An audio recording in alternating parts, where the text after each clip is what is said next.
I'm going to be headed off to Honduras this Saturday, and I'll be in Honduras when you're seeing this.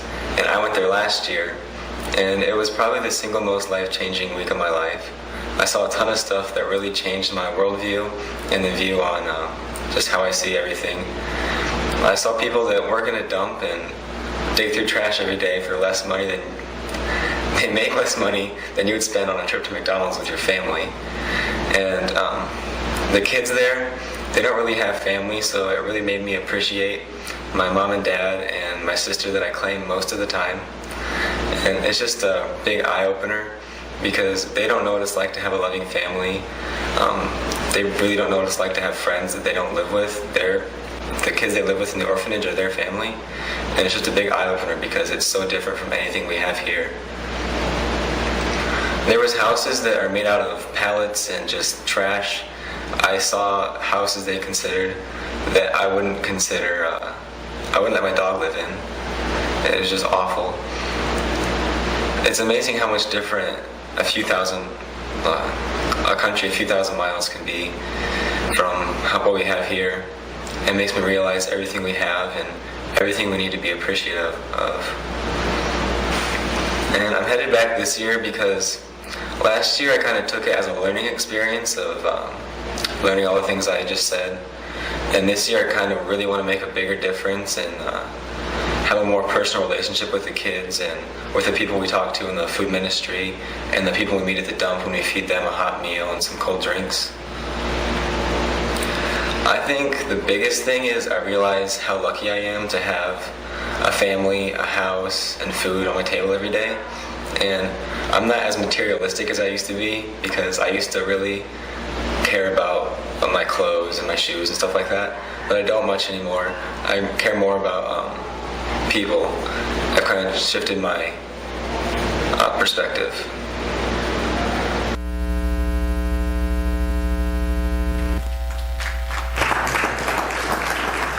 Absolutely. Absolutely. Plate appearance 3 for the morning, I guess. I'm sticking with the baseball theme because the standards are lower for baseball, right? So I was actually speaking with Brian, my brother-in-law, who came up and was in the second service, and I felt pretty good after the first service, and I said, if I get this one right, at 667, that's pretty good. He said, but if you're looking at free throw percentage, that's not so good in basketball. And so this is interesting. This is the first time I've spoken 3 services. You guys may recognize me because I will often do announcements and things in this service, but the thing that's been interesting to me is the stuff that I'm going to share out of James today is I've been working on this for a couple weeks now, right? So it's something that God's been revealing to me. While it may be a new thought to you, while we're here today, to me, it's been something I've been working on. So God's been kind of teaching me something different throughout the morning.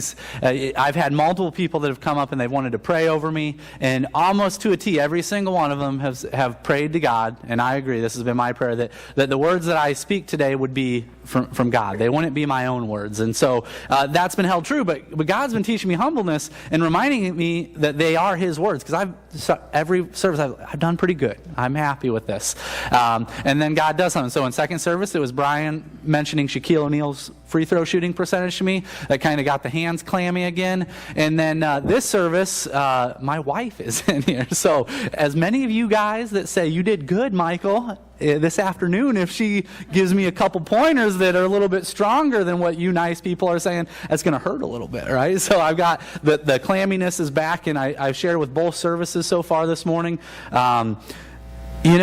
The little 8-minute PowerPoint presentations you gave in high school, that's a whole different monster than what 30 minutes is. And so I actually have had a flashback to those scary high school times, not the good ones, the scary ones. And so last night I woke up, I don't know, probably 4:30. This isn't Ben's 4:30 where he gets up and prays and gets going. This is Michael scared out of his mind 4:30 and he can't go back to sleep 4:30. And so the dream that woke me up, and again, I think this is a high school thing because I haven't had them since then.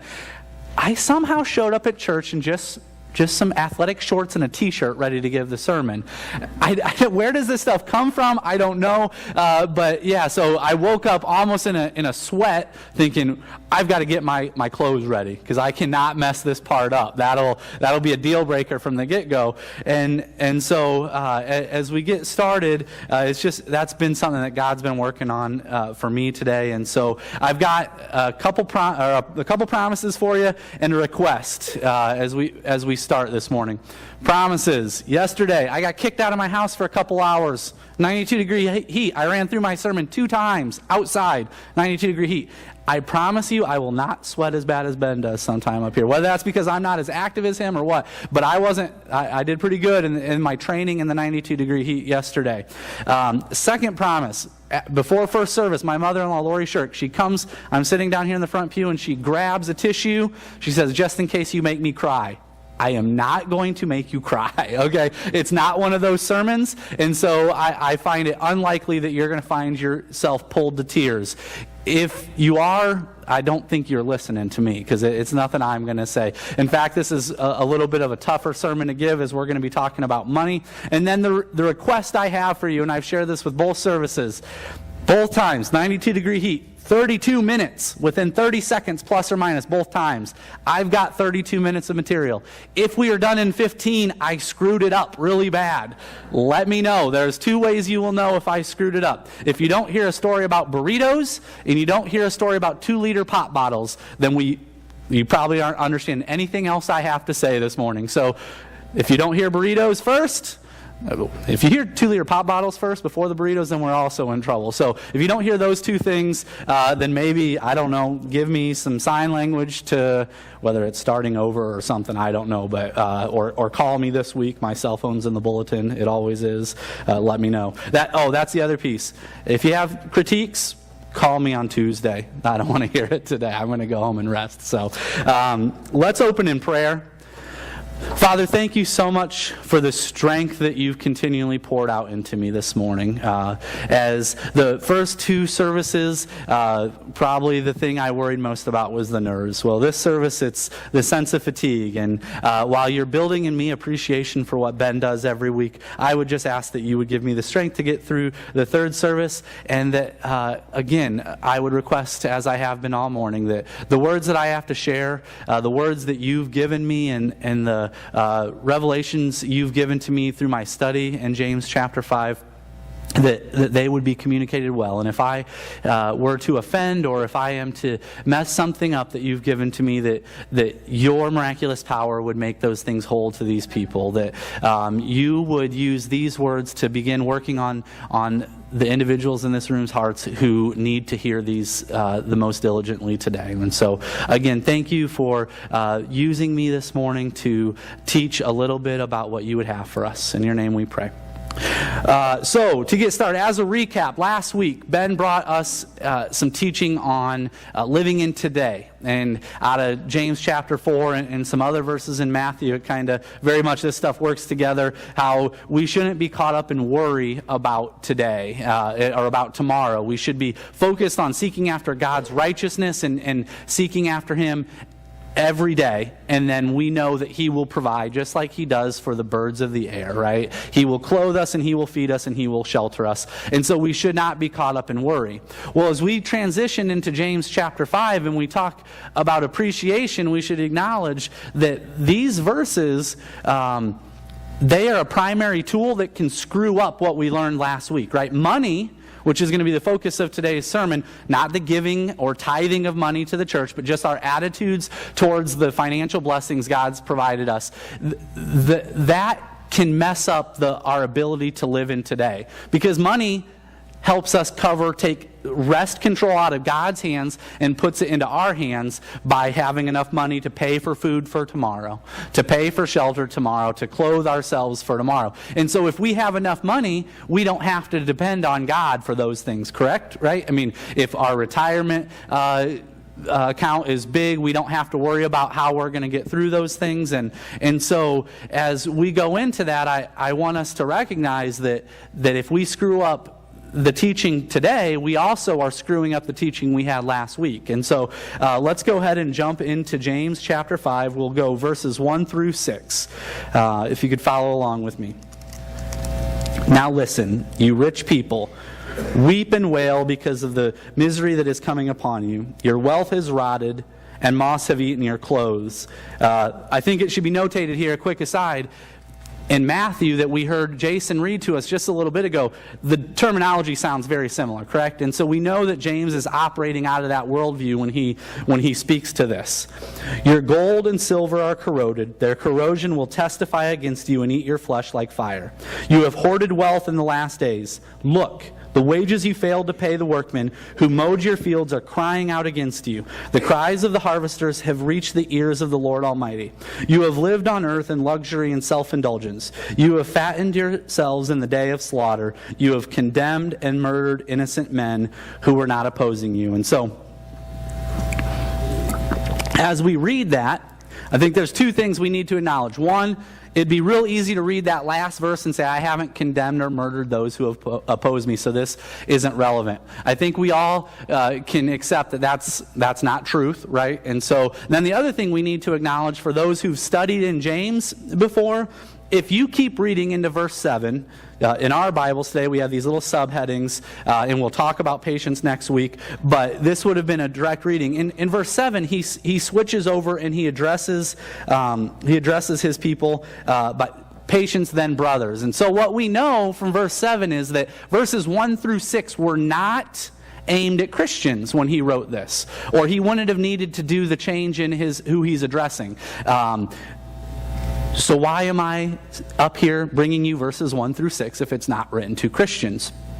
Well, this point was kind of made by Tara gave me, the women's group had done a study in James a while back by Beth Moore, and in that book she kind of gave me something that made this real clear to me, because I struggled a little bit with this when I first started studying these verses. And what happens is Beth Moore has a daughter who was writing in this James study, and she had just come out of, or was recently a grad of Bible school, and she was struggling with this. And what she does is she calls this the elephant in the room. While yes, James would have been writing from a worldview that's born out of Matthew 6, he would not have been able to fathom that a Christian is a rich person. It wouldn't have worked, because to become truly rich, right, you are going to have to seek after money. You're going to have to fight to earn it, and so that wouldn't have worked, because if you're chasing after money, according to Matthew, you can't also chase after God, right? He's clear. The last verse in that Jason read this morning makes it clear. You can't do both. It's just not an option. And so when James is writing these verses, he would have been operating from that worldview.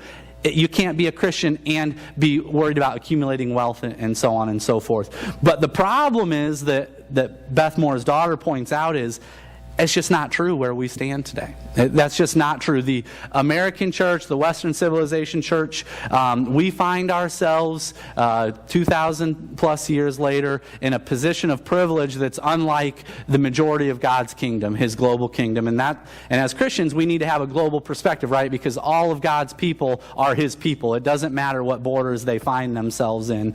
And so while James wouldn't have been writing this to us, I think we need to acknowledge some stuff. And one of the things that I found that made this poignant to me is some statistics. I like this kind of stuff. If you don't like it, I'll kind of give you the quick recap here at the end of these numbers that I share. But essentially, Pew Research Center, which is a large data mining, data collecting company that puts out research stuff off of surveys and things like that, they released a study last year in July. And what this study did was it took and it accounted for purchasing power. So when I give out the dollar amounts, don't get caught up in that, because it could have been adjusted. But essentially, 86% of Americans find themselves immediately in the highest two income brackets that the Pew Research Center would put out there. And that's opposed to, from a global perspective, only 16% of the global population would find themselves in those two highest income brackets, whereas in America, 86% of us find ourselves there. As opposed to the poorest income bracket, which 15% of the global economy finds itself in, only only 2% of Americans find themselves in. So all the numbers are clear, right? We are in a privileged position when it comes to God's global economy as far as our ability to earn wages. And just some numbers out there. So the highest income bracket lives off of $50 or more per day. A little bit of quick math. We'll make it simple since I'm not great at math. In a 30-day month, that would mean $1,500 monthly. Being honest with myself, $1,500, that would be too little for my family. And I think many would fall along that lines. And also, I am not going to ignore the 2% of the U.S. population that lives on less than $2 a day. Somebody, these weren't my words, somebody afterwards said, it sure is a struggle to find people who live off of only $2 a day in America. They don't often come into our daily lives. And so while I'm willing to acknowledge that they're there, I think we can go into this from the perspective of we find ourselves nothing because of what we did, but we find ourselves in a position of privilege when it comes to financial means. However, these numbers, I don't think they mean a whole bunch outside of just to kind of give a little bit of perspective. What means more is some of the stuff we find in James' teaching, because I don't think God is trying to draw lines about how much money is too much or how much money is too little. I think what he's trying to teach us in these verses that our attitude towards money and what that ends up causing, how it causes us to behave, that's the real problem. And that's what we see with all sins, right? It's the attitude of I shouldn't say all sins, I don't like doing that, but for example, gluttony, all these things that you could think of, it's making yourself more important than God or more important than God's people. And so I think looking into the characteristics that James talks about in verse 5 is more beneficial. At least it was for me. It's where God kind of started working on my heart. And so I'll reread verse 5. You have lived on earth in luxury and self-indulgence. You have fattened yourselves in the day of slaughter. And so as I'm reading this and I'm studying it, those two words kind of popped out at me. I would love to sit here and talk about luxury, but I feel like people will tune me out when I talk about luxury, because luxury is often defined from a perspective, right? So if you make X, you always know somebody who makes Y, which is more than you, and so they live in luxury, I don't. I doubt that there would be many people, even between best friends, if somebody asks you, do you live in luxury? Most people would say no to that. Most people, whether they're being honest with themselves or not. And so I don't want to spend a lot of time on the whole luxury concept, because I don't think it does a lot of good, and I think that it's easy to tune out that concept. However, the self-indulgence thing is where God kind of has revealed the teaching to me in these verses. See, self-indulgence is when we let our own desires trump what God maybe would have us to do in any situation, whether that's with our money or with our time or with our services. And so God kind of revealed an illustration I'll share with you guys that kind of hit home, kind of slapped me in the face. So a few weeks ago, I was not here at church. I had the opportunity to go with some friends of mine who we've known each other since high school. We went north about 4.5 hours up the coast of Lake Michigan to a town called Leland, Michigan. And from Leland, we took a ferry into Lake Michigan, about 12 miles to an island called North Manitou Island. North Manitou Island is a national park. It is labeled as a wilderness area in our country, and so what that means, we weren't allowed to have open fires. Any trash we took in, we had to take out. Also, there's no restroom facilities, so so we're living the tough life, right? And so everything that we need for the 2 days, we arrived on Saturday and we left on Sunday. Everything we needed for the 2 days, we carried in on our backs. That's water filters, food, clothes, tents, sleeping bags, all this stuff. Well, anybody who's been backpacking, the objective is to not carry a whole bunch of weight, right? You don't want to, you can be the tough guy and throw 100 pounds on your back, but that's not the objective. The objective is, in backpacking circles, they pride themselves on how little they can carry, how little they can get by with.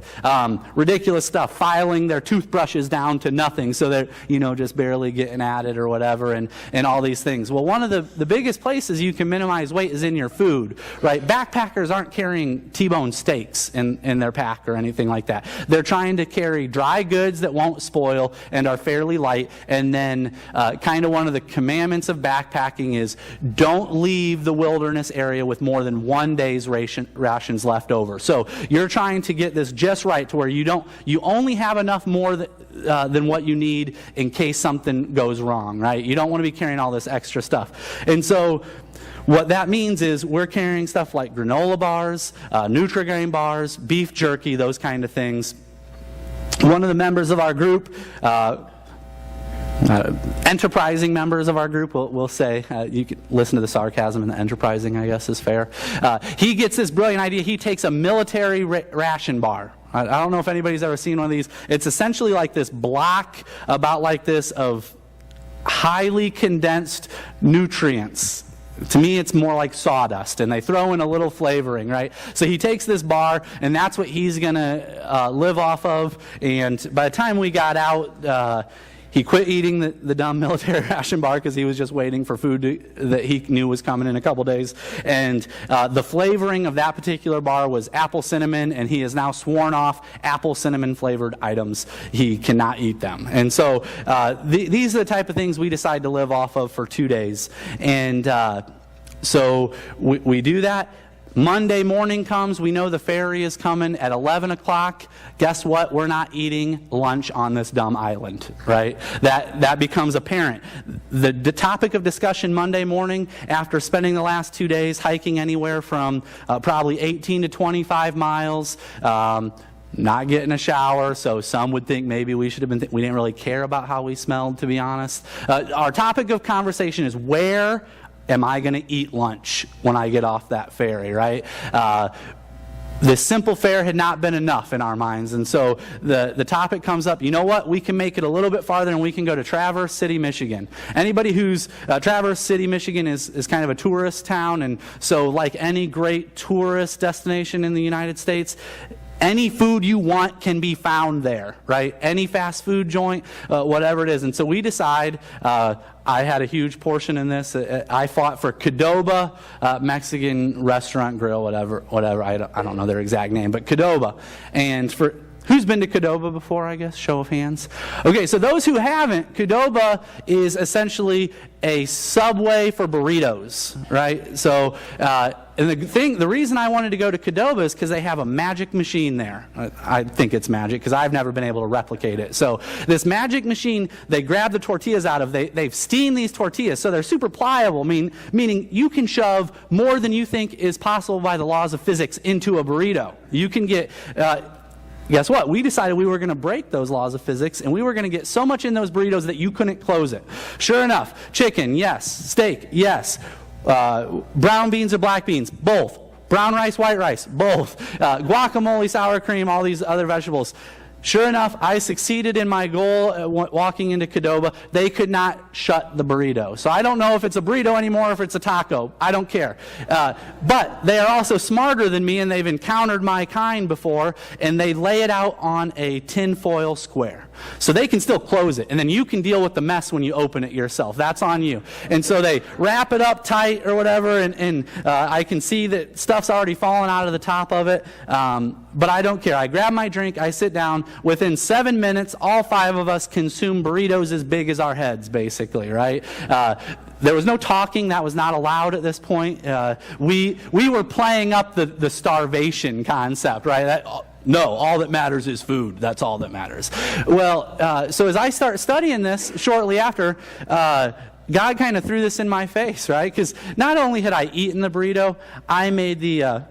Now remember, these are 5 guys. We've known each other since we were in high school. A sense of competition is very, very strong in our group of friends. To the point of, one gentleman said, I could long jump 15 feet, and I said, no, you couldn't. And we had a bet going that if you couldn't long jump 15 feet, he would have to run around the island in his underwear. Okay, so that was this is what we do when we're together in the middle of woods where we don't have TVs and cell phones, right? So maybe those aren't such bad things because they keep us from doing dumb stuff in our group. And so So he's out there trying, after we had hiked, I think, 8 miles the first day, he's out trying to long jump 15 feet in work boots and in we're on Lake Michigan, so this is sandy ground. Like, these are basically dunes. He's getting nowhere. And so we're at this point of competition where we race through these things. And so then I make the statement, it wouldn't feel good, but I could eat another.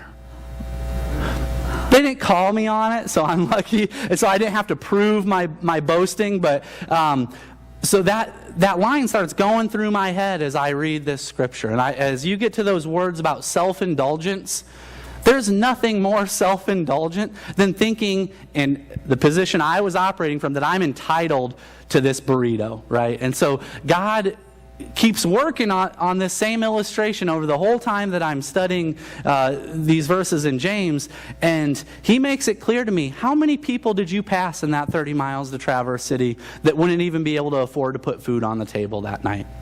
Were there transients that you passed that don't have shelter over their heads? And it had nothing to do with the cost of the burrito, right? It had nothing to do about it. It was God was slapping in the face with the attitude that I was entitled to something because I'd lived off of beef jerky and Nutri-Grain bars. I was still consuming more calories than most people throughout the world have allocated to them in a given day. And so the fact that I thought I deserved a burrito that probably had enough calories to sustain me for 2 days, that was kind of eye-opening to me. And that's where God really started working on my heart. And so it led me to this position where, okay, God, those numbers are one thing, but this attitude's the bigger problem, right? Well, how do I be done with that attitude? How do I get that out of my daily thoughts? And also, guys, it's not just about food. This is the example that God's revealed to me, but I see a lot of times, and I've fallen, you get a bonus at work, so you deserve a new outfit. You get your tax returns back, so you get a bigger TV. You get all these different things, and you deserve something with it, with this money. And so what God kind of showed me, eventually he led me to Leviticus 25. So if you guys could get to Leviticus 25, let's see. My little ribbon fell out here, so I got to find it myself, huh?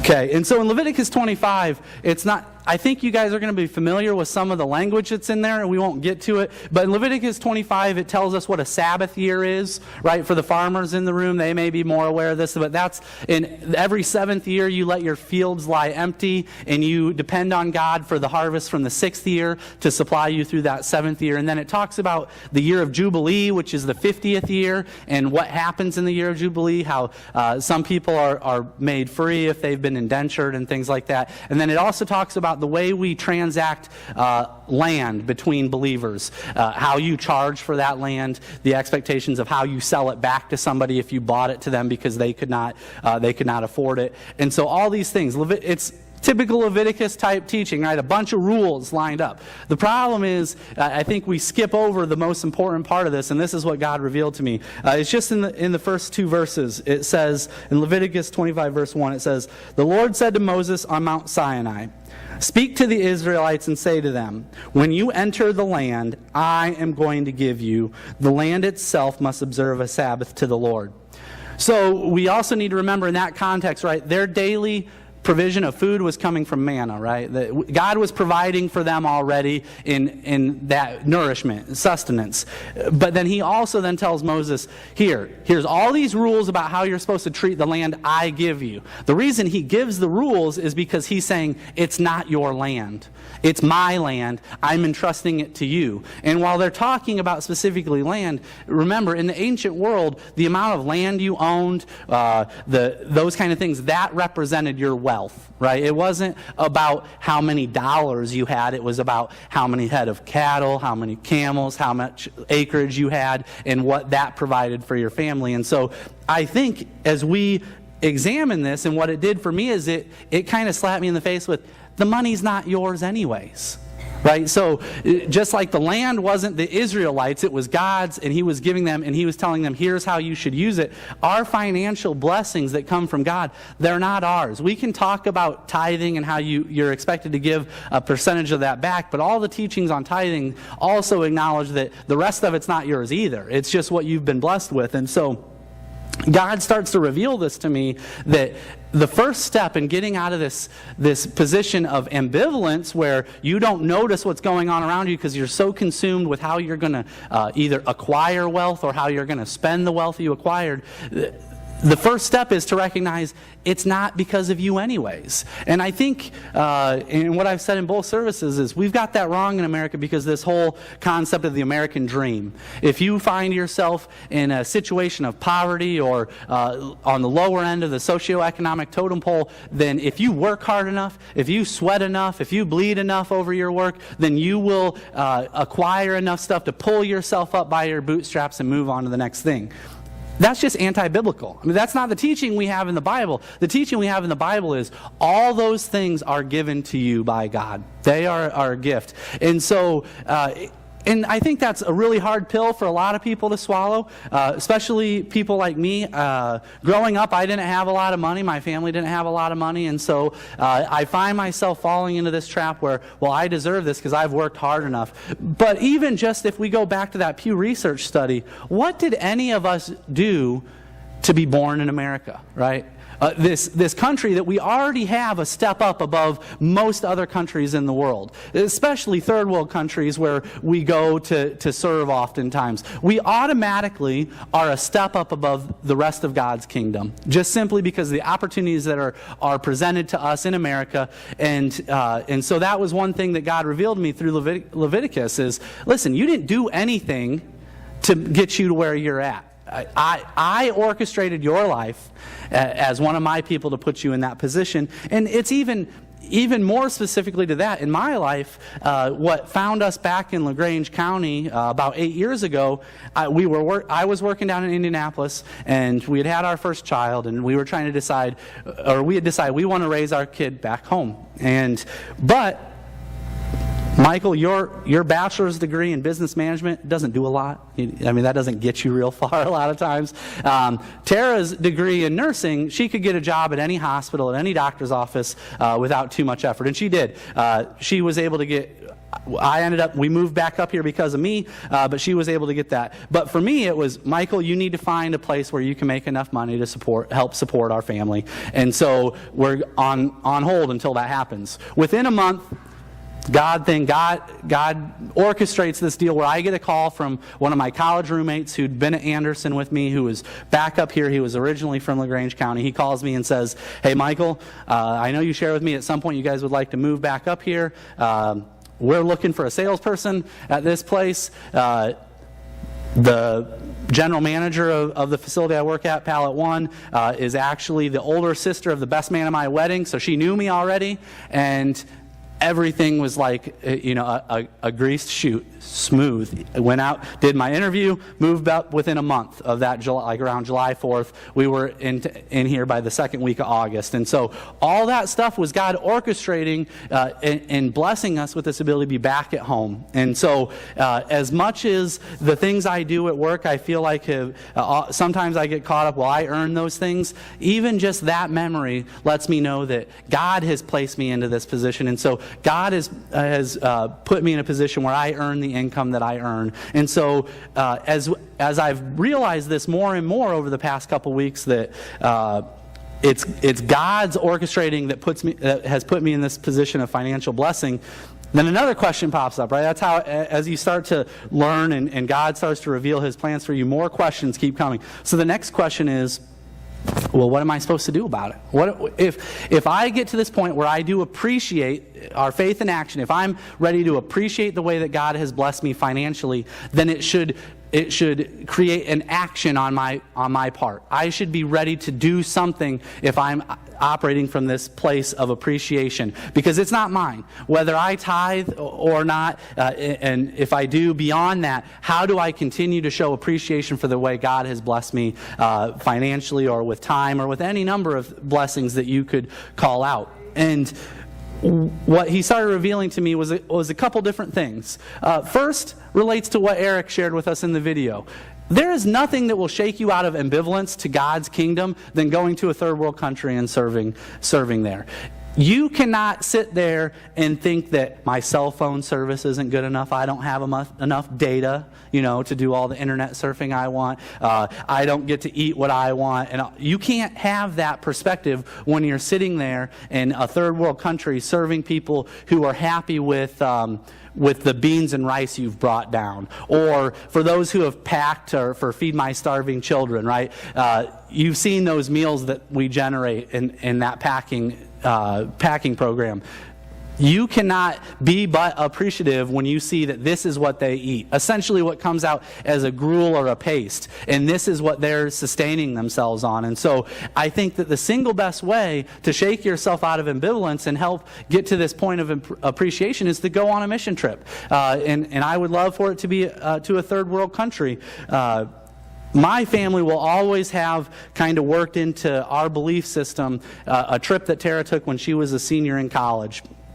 She went down to Honduras. It was a requirement. She didn't get to say no to it. It was part of her educational program at Anderson. They went on a 3-week medical mission trip. And one of the thing that's interesting, and she would remember this, she has a great memory, but I don't remember stories of her coming back talking about all the medical services they provided, even though that was the purpose of being there. The stories I remember and seem to keep coming up in our family's lore now are those stories about the people that they encountered while they were there. And the primary one that I remember, I'm not sure what they were doing at the time, but they see a group of kids on top of this dirt hill. I don't know if it was a road or if it was just a dirt hill, but it was hard-packed dirt. Honduras is a dry country, and so very hard-packed, and they were just having the time of their lives, it looked like. And so Tara and some others go to investigate what's going on, and they notice they're kind of like sliding down this hill or whatever, and at one point I think we had a VHS of it. I don't know what's happened to that, but they're sliding down this hill, and they get closer and they realize what had happened was they had these 2-liter burritos, 2-liter pop bottles. We're getting there. They had these 2-liter pop bottles they had smashed flat. And so even 2-liter, you can get pretty flat with something like that. And so they had smashed these flat and they were using them as sleds to slide down this hard-packed dirt hill. And they were just having a ton of fun with that. It was just their form of entertainment that they wouldn't have thought, had a second thought about it. And so that's something that continues to work on our lives. This story from what is now, 15 years ago, 13 years ago, somewhere in that range. We're getting older, not younger. And so this story keeps coming up, and it's even morphed, right? That had one impact on us, kind of like what Eric did. It kind of shook us out of this position we were in where, we think at that time we'd just been married. Our favorite gift, or my favorite gift, I guess I won't speak for Tara, and if any of you were at our wedding, don't take offense to this, but our favorite gift that we got for our wedding was a half a side of a cow. Because then I could eat a steak every once in a while. Tara was still in school. I was making $9.25 an hour. We didn't go out to eat that first year unless maybe it was McDonald's. We didn't get to have any expenditures that were beyond our needs for that time. And so that cow gave us meat that we wouldn't have been able to afford, and every once in a while we could have a steak. So this is the position that Tara's in at that time. And so it kind of reminded us that we are blessed. Even with this half a side of beef is the only way we're getting meat in our lives or whatever besides chicken. But now, as we think back to it, our kids, this stuff, it's almost like, what are we screwing up that they don't understand this appreciation?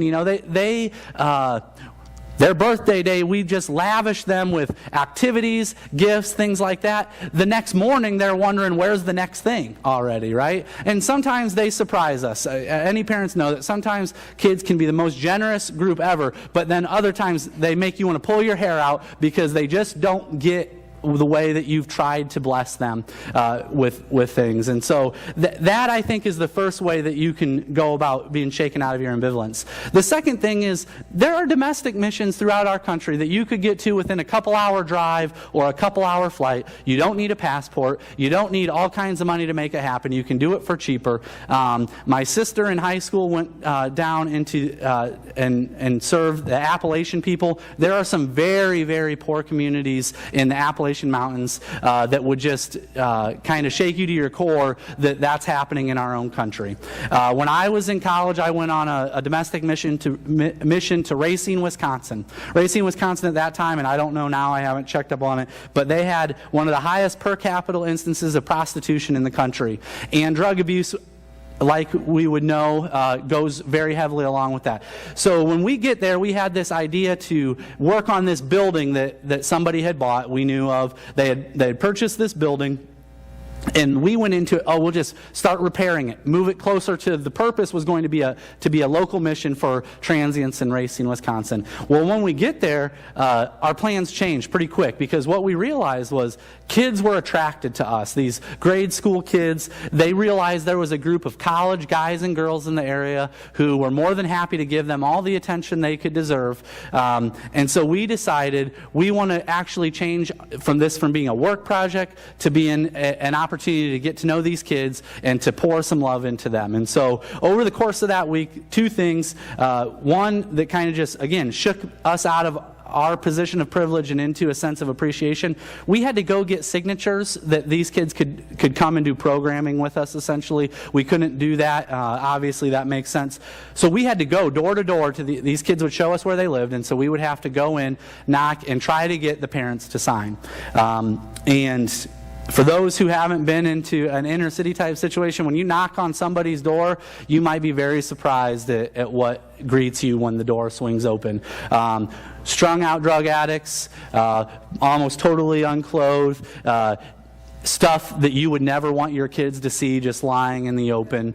And so that starts to shake on you. And then the other thing we noticed, one of the best things that we did that week is in the bottom of this building that had been purchased, as is, there was a whole bunch of bikes. None of them worked when we got there, but there was enough bikes that we could piece together a dozen bikes that would work. Nothing special, nothing like what my kids ride around on at home. They were old, they didn't work great, but we managed to get some that would work. And I tell you what, those kids thought that was the greatest gift you could have, and they weren't their bikes. We weren't giving them the bikes. They just had the opportunity to ride a bike, which wasn't something that was in their imaginations could be possible in their current situation. And so those things from a domestic mission trip, you can see the places where, as James talks about it, where his harvesters are crying out. Like those kids were crying out to the Lord. They desired to be recognized that they didn't have anything, and that's the other thing that we should be taking away from James as we move into appreciation. What do we do about it? Yes, long-term, or doing an international mission trip, doing a domestic mission trip, even as simple as just listening to the stories of your neighbors and the people around you. I didn't have this example until after the first service, but after the first service, somebody came up and said, you were talking about these different things that kind of shake you out of that. And he told me a story about when he was in 5th grade. He had just gotten done with Christmas, and he said, we didn't have a lot of money either, but my parents splurged and got me a set of skis at that time. And so I was telling my best friend, as we're sitting out on the porch or out in a snowbank around Christmas, we were talking about what we got, and he was, I got these skis, so happy with it. And his friend he asked his friend, what'd you get? I got a belt. Was the kids. And he remembers that to this day, right? Every day you could go around and find stories like that if you try. If you walk up and down the aisles of the grocery store and you notice what people are putting in their grocery carts compared to what you're able to put in your grocery cart, I think you would maybe be astonished if you just were open to looking for those places where God is pointing out, my people are crying out. They need help. They have not been blessed in a way that you have financially. So those three things are things that I think we can do to keep our eyes open, to shake us out of ambivalence and move to appreciation. And then, and here's the real key of all of it. I don't think that you can stay in that place of appreciation unless you're constantly being reminded of it, because it's such a slippery slope, right? Immediately you do good at it for a little while, and the next thing you know, you're screwing it up again. And so I think you constantly have to be making yourself aware of the way that God has blessed you financially, and then you need to go out and you need to have your eyes open to where God is saying, what do you want me to do about it? Because if you don't have that sense of appreciation, if you don't even notice it, how in the world are you going to lift up a prayer of, what can I do about it? Or how do you want me to take the financial blessings you've given me and impact this person? If you don't even notice them, you can't do anything about it. And so I think that as we move forward into this week, it would be my hope and prayer that you are first going to God in prayer. Do I have a problem with this? Because I'm not saying everybody does. I'm just saying that the likelihood of our privileged position in the United States is there's a good chance you do. And then as you pray, if God reveals to you that yes, you have a problem with this living in luxury, with this self-indulgence, with the way that you use your money, then you should be then asking him, how do you want me to shake out of that? How do you want me to get to this standard of appreciation for knowing that all these blessings have come directly from you, not because of my own sweat and tears? And then once he starts to answer that question for you, then you can start asking the question, so what am I going to do about it? How am I going to use the blessings that he's given me? And if it's not money, if it's time, if it's your service, what am I going to do about it? Because as we've been talking in James' greatest theme throughout this whole book is putting your faith into action. It's not just good enough to be appreciative. You got to make the next step. You've got to do something about that appreciation, because true appreciation, just like he talks about showing faith without work, like we have these verses, same thing. Show me appreciation without action. It's not possible. You can't be appreciative if you're not doing something about it. And so as we close and we go to prayer, my hope and prayer for you guys this week is going to be getting to that point where you can ask, what am I going to do about it? What am I going to do about it? And that, I'm not going to list specifics because I don't know what it is. Everybody finds themselves in a different place. My hope is that you get to that appreciative attitude part and then you just start asking the question, because it's my belief that God will review ways that you can do that. And it might even be, Ben has told me the people that we have coming through our doors, transients that happen to find their way through LaGrange County, or being down here at Food and Clothes Basket, this stuff's happening here too. You don't have to go on a mission trip. There's stuff that's going on in our own community that might be where God directs you. I expect you to do this. I expect you to give. I expect you to serve or whatever in some way, shape, or form to those people. So that's what I have for you. I don't have a great benediction, so I'm not going to ask you to receive anything from me outside of just be in prayer. Be aware that if God's wanting to really work this out in your hearts, and then be open to it. So let's close in prayer. Father, thank you so much for getting me through this morning.